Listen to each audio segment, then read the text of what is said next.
Assalamualaikum warahmatullahi wabarakatuh. Perkenalkan, saya Indah Fitriani dengan NIM 444220059, kelas 4C, Teknologi Pangan. Di sini saya akan menjelaskan materi mengenai analisis kadar abu dan mineral menggunakan metode pengabuan kering. Nah, sebelumnya sini saya akan menjelaskan pengertian tentang abu. Abu adalah nama yang diberikan pada semua residu non cair yang tersisa setelah sampel dibakar. Dan sebagian besar terdiri dari oksida logam atau zat anorganik sisa hasil pembakaran dari suatu bahan organik. Nah, kadar abu ini digunakan untuk mengevaluasi nilai kandungan suatu bahan serta menunjukkan total mineral yang bersifat toksik yang terkandung dalam bahan tersebut. Nah, abu merupakan campuran dari komponen anorganik atau mineral yang terdapat pada suatu bahan. Nah, mineral yang terkandung pada bahan dalam jumlah yang sedikit itu akan memiliki sifat yang toksik, yang sangat merugikan. Dan penentuan kadar abu ini berhubungan erat dengan kandungan mineral yang terdapat dalam suatu bahan, kemurnian serta kebersihan suatu bahan dan yang dihasilkan. Pengabuan itu merupakan tahapan persiapan sampel yang harus dilakukan dalam menganalisis elemen-elemen mineral. Secara umum, abu terdiri dari garam mineral anorganik seperti ion Na+, K+, dan lain sebagainya. Terkadang juga mengandung mineral tertentu seperti klorofil dan juga hemoglobin. Serta contoh abu itu ada oksida, ada karbonat, bikarbonat, dan sebagainya. Dan kandungan abu dan komposisinya itu tergantung dari jenis bahan dan cara pengabuannya. Kadar abu memiliki hubungan dengan mineral suatu bahan. Mineral yang terdapat dalam suatu bahan dapat merupakan dua macam garam, yaitu garam organik dan juga garam anorganik. Contoh dari mineral yang terkandung dalam garam organik itu seperti garam-garam asam malat, oksalat, asetat, dan sebagainya. Sedangkan garam anorganik itu seperti garam fosfat, karbonat, klorida, sulfat, dan nitrat. Nah, analisis dari kadar abu ini pada bahan pangan bertujuan untuk mengetahui kandungan mineral yang ada pada bahan uji, menentukan baik tidaknya suatu proses pengolahan, mengetahui jenis bahan yang digunakan, memperkirakan kandungan bahan utama yang digunakan dalam pembuatan suatu produk. Kadar abu juga digunakan sebagai parameter nilai gizi pada suatu bahan makanan. Nah, pada analisis kadar abu dan juga mineral ini ada dua metode pengabuan, yaitu ada pengabuan kering atau secara langsung dan pengabuan basah atau tidak langsung. Nah, pengabuan kering ini menggunakan suhu yang tinggi. Metode pengabuan kering ini banyak dilakukan untuk analisis kadar abu. Nah, caranya itu dengan mendestruksi komponen organik sampel dengan suhu yang tinggi di dalam tanur pengabuan tanpa terjadi nyala api sampai terbentuk abu berwarna putih keabuan dan beratnya tetap itu konstan yang tercapai. Nah, oksigen di dalam udara bertindak sebagai oksidator, yang ada itu bertindak sebagai oksidator. Nah, oksidasi komponen organik ini dilakukan pada suhu tinggi, yaitu 550 derajat Celcius sampai 600 derajat Celcius. Nah, residu yang tertinggal ditimbang dan merupakan total dari suatu sampel. Pengabuan cara kering itu biasanya digunakan untuk penentuan total abu yang larut, abu yang tidak larut air, dan juga yang tidak larut asam. Nah, waktu yang dibutuhkan untuk proses pengabuan itu sangat lama dan suhu yang digunakan juga tinggi, serta analisis sampelnya itu bisa dalam jumlah yang banyak. Nah, pengabuan kering ini dapat diterapkan pada hampir semua analisa mineral kecuali merkuri dan juga arsen.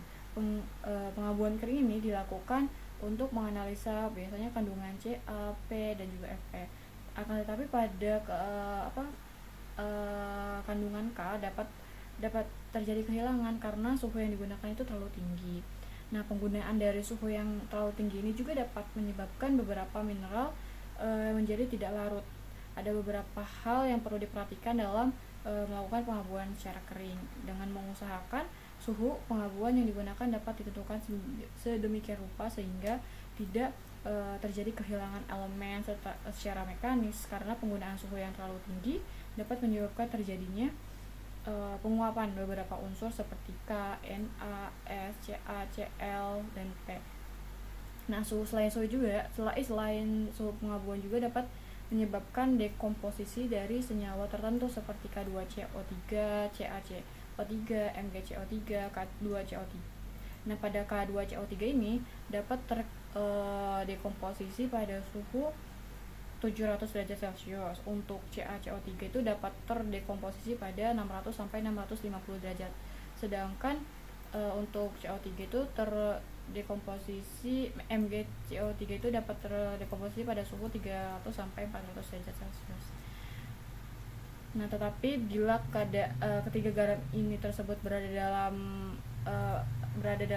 keadaan yang sama bersama-sama akan membentuk senyawa karbonat yang kompleks sehingga dapat lebih stabil. Nah, mekanisme dari pengabuan itu dimulai dari pertama wadahnya itu closed porcelain yang di oven selama 1 jam. Kemudian setelah di oven itu terus segera didinginkan di dalam esikator atau desikator selama 30 menit, lalu ditimbang terus sampai konstan. Yang kedua itu bahan yang digunakan itu akan diabukan di tempat dalam krus yang terbuat dari porselin, silika, kuarsa, nikel, atau platina dengan berbagai kapasitasnya. Nah, pemilihan dari bahan yang akan digunakan juga harus disesuaikan dengan pemilihan wadah ini harus disesuaikan dengan bahan yang akan digunakan. Nah, misalkan bahan sampel yang akan digunakan itu bersifat asam seperti buah-buahan, nah itu disarankan untuk menggunakan krus porselin yang bagian dalamnya itu dilapisi silika. Nah, sebab bila tidak dilapisi itu akan terjadi namanya pengikisan oleh zat asam tersebut. Wadah yang terbuat dari nikel itu tidak dianjurkan karena dapat bereaksi dengan bahan pembuat nikel karbonil bila produk terlalu banyak mengandung karbon. Nah, penggunaan krus porselin sangat luas karena dapat mencapai berat yang konstan lebih cepat, juga murah, tetapi memiliki kelemahan mudah pecah pada perubahan suhu yang mendadak. Nah, penggunaan krus dari besi atau nikel umumnya untuk analisa abu dengan sampel jumlah yang besar. Krus dari gelas visor atau kuarsa juga dapat digunakan dan dapat dipanaskan sampai 900 derajat dan tahan terhadap asam dan beberapa bahan kimia umumnya kecuali basa. Nah, bahan yang bersifat basa itu biasanya menggunakan krus yang terbuat dari platina. Nah, setelah bahan sampelnya sudah dimasukkan ke dalam krus, itu ditimbang sampelnya sebanyak 3 gram di dalam krus atau enggak secukupnya. Kemudian dilakukan pengabuan. Nah, pengabuan ini kan tadi ada cara langsung dan juga tidak langsung. Di sini penentuan kadar abunya secara langsung atau secara kering. Nah, suhu pengabuan dari setiap bahan juga berbeda-beda tergantung komponen yang ada dalam bahan tersebut. Nah, hal ini tuh disebabkan karena komponen abu yang mudah mengalami dekomposisi atau bahkan menguap pada suhu yang tinggi. Nah, sebagai gambaran ini ada sampel suhu pengabuan untuk beberapa bahan seperti buah-buahan dan hasil olahannya itu dan daging dan hasil olahannya, gula dan hasil olahannya serta sayuran itu dapat diabukan pada suhu 525 derajat Celcius. Untuk serealia dan hasil olahan susu dan hasil olahannya kecuali keju itu pengabuannya pada suhu 550 derajat Celcius itu cukup baik. Kemudian untuk ikan beserta olahannya dan juga bahan hasil laut, rempah-rempah, keju, anggur dan juga olahannya itu menggunakan suhu pengabuan 500 derajat Celcius. Sedangkan biji-bijian dan makan ternak itu abukan pada suhu 600 derajat Celcius. Nah, pengabuan di atas 600 derajat Celcius ini tidak dianjurkan karena dapat menyebabkan kehilangnya zat tertentu, misalnya garam klorida ataupun oksida dari logam alkali. Pengabuan dilakukan dengan tanur yang suhunya itu bisa diatur. Tetapi bila tidak tersedia seperti tanur itu dapat dilakukan pemanasan menggunakan bunsen. Tetapi Untuk penggunaan bunsen ini menyebabkan akan menyulitkan untuk mengetahui dan mengendalikan suhunya karena tidak dapat diatur suhu. Hasil akhir dari pengabuan ini tuh terlihat dari hasil pengabuan berwarna putih keabu-abuan dengan bagian tangannya. Bila bagian tangannya terdapat noda hitam, itu menunjukkan bahwa pengabuannya belum sempurna. Nah, maka perlu diulang kembali untuk menghilangkan si noda hitam itu. Nah, jika diperoleh abu yang berwarna putih keabu-abuan dan tidak ada warna hitam, itu ditandakan bahwa pengabuan sudah sempurna. Nah, warna abu ini tidak selalu putih keabu-abuan ya, ada juga putih tapi juga berwarna kehijauan, putih kehijauan atau putih kemerah-merahan, tergantung sampel yang digunakan. Nah, lama pengabuan itu juga tiap bahan kan beda-beda, ada 2-8 jam. Nah, kemudian setelah itu setelah diabukan ada proses penimbangan terhadap bahan atau sampel yang digunakan, dilakukan di dalam keadaan dingin. Untuk itu krus yang berisi abu atau wadah yang berisi abu ini harus diambil dalam tanur terlebih dahulu dan dimasukkan ke dalam oven yang suhunya itu 105 derajat Celcius supaya suhunya turun. Baru kemudian dimasukkan ke dalam eksikator atau desikator hingga dingin. Eksikator atau desikator yang digunakan harus dilengkapi dengan zat penyerap uap air, misalnya silika gel atau kafur aktif atau kalsium klorida, natrium hidroksida dan sebagainya. Agar supaya desikator atau eksikator ini dapat mudah digeser tutupnya, maka permukaan agar si desikator ini mudah dibuka dan ditutup, itu bagian permukaan gelasnya itu harus diolesi oleh vaseline atau gel vaseline itu agar memudahkan tutupnya dibuka dan ditutup. Setelah itu penimbangan dan diulangi pengabuan sampai beratnya konstan. Pokoknya sebelum berat itu konstan harus dilakukan pengabuan ulang sampai beratnya itu konstan dan dicatat si beratnya berapa. Pengabuan kering ini membutuhkan waktu yang cukup lama karena pengabuannya itu bisa sekitar 5 jam untuk ketika suhu sudah mencapai 600 derajat Celcius. Nah, pengabuan juga dapat dipercepat dengan dengan beberapa cara. Pertama itu ada mencampurkan bahan dengan pasir kuarsa sebelum pengabuan. Jadi si bahannya itu dikasih pasir kuarsa murni sebelum pengabuan. Nah, maksudnya itu untuk memperbesar luas permukaan dan mempertinggi porositas sampel sehingga kontak antara oksigen dengan sampel selama proses pengabuan akan diperbesar.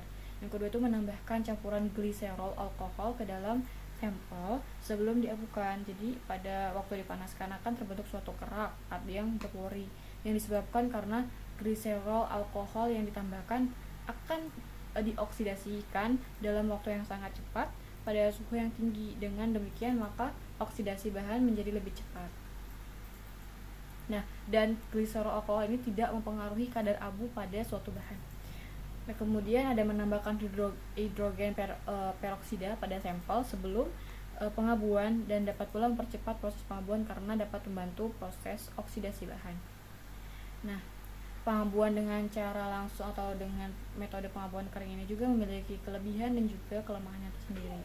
Kelebihan dari cara kering ini, metode pengeringan ini pengabuan kering itu digunakan untuk kadar abu total, bahkan bahan makanan dan bahan hasil pertanian, serta digunakan untuk mendeteksi sampel yang relatif banyak. Jadi bisa digunakan dalam sampel yang banyak.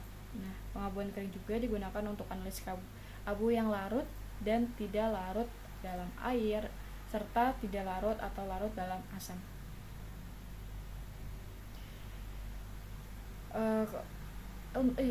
Pengabuan kering itu serta abu yang tidak larut dalam asam. Nah, tanpa menggunakan reagen sehingga biayanya lebih murah dan tidak menimbulkan resiko akibat penggunaan reagen yang berbahaya. Nah, untuk kelemahannya sendiri itu pertama membutuhkan waktu yang sangat lama, kemudian suhunya yang relatif tinggi, kemudian adanya kemungkinan kehilangan air karena penggunaan suhu yang terlalu tinggi, dan juga biaya listrik yang mahal akibat penggunaan tanur dengan suhu yang terlalu tinggi itu juga akan menekan biaya yang sangat mahal. Sekian materi yang bisa saya paparkan, jelaskan mengenai metode pengabuan KI. Kurang lebihnya mohon maaf. Assalamualaikum warahmatullahi wabarakatuh.